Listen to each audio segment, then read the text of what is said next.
लोकसभा चुनाव के प्रचार के दौरान तृणमूल सुप्रीमो और पश्चिम बंगाल की मुख्यमंत्री ममता बनर्जी ने एक बार फिर इंडिया गठबंधन को लेकर एक बड़ा ऐलान किया है।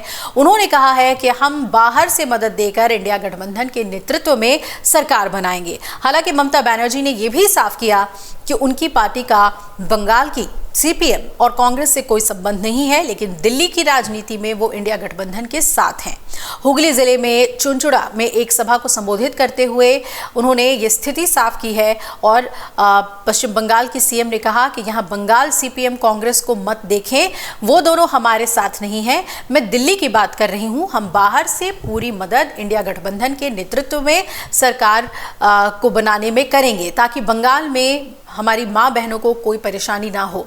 अब आपको बता दें कि इंडिया गठबंधन के गठन के समय सक्रियता दिखाने के बावजूद ममता बनर्जी और उनकी पार्टी फिलहाल इंडिया गठबंधन का हिस्सा नहीं है। बंगाल में माकपा, तृणमूल कांग्रेस और कांग्रेस एक दूसरे के खिलाफ ही चुनाव लड़ रही है और ममता बनर्जी की घोषणा के बाद राजनीतिक गलियारों में कई सवाल भी उठ रहे हैं। तो क्या उन्होंने इंडिया गठबंधन का समर्थन करने पर भी कैबिनेट में शामिल न होने का संकेत दे दिया है?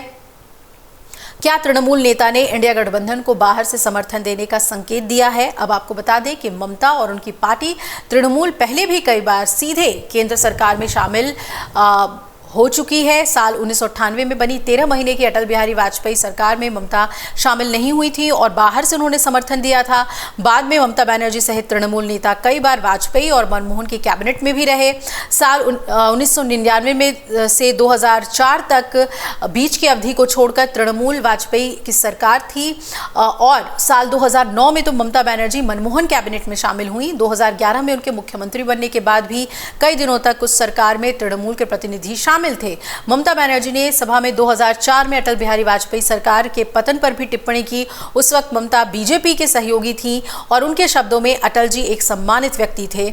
उस समय हमें यह समझ नहीं आया कि सरकार चली जाएगी। शाइनिंग इंडिया का नारा दिया गया लेकिन लोगों का समर्थन नहीं मिला, ये बयान उन्होंने दिया था। 2004 में उस चुनाव के बाद पहली यूपीए सरकार बनी थी और वामपंथी सरकार के नियंत्रकों में से एक थे, लेकिन वो कैबिनेट में शामिल नहीं हुए, बाहर से समर्थन दिया।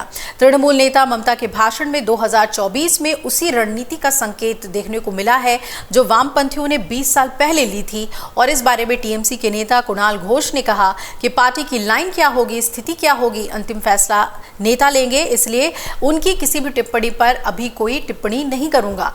कुणाल घोष ने यह भी कहा कि लेकिन एक बात तो साफ है कि बीजेपी हार रही है। बीजेपी गठबंधन इंडिया दिल्ली में वैकल्पिक सरकार बना रही है और तृणमूल नियामक की भूमिका निभाएगी। हम बंगाल की मांगों को पूरा करने में भूमिका निभाएंगे। राज्य में बीजेपी के प्रवक्ता राजश्री लाहिड़ी ने कहा कि हर किसी को सपना देखना अच्छा लगता है। तृणमूल नेता भी सपना देख रहे हैं। तृणमूल को पता है कि पीएम मोदी दिल्ली वापस आ रहे हैं और बंगाल में भी तृणमूल की हार हो रही है।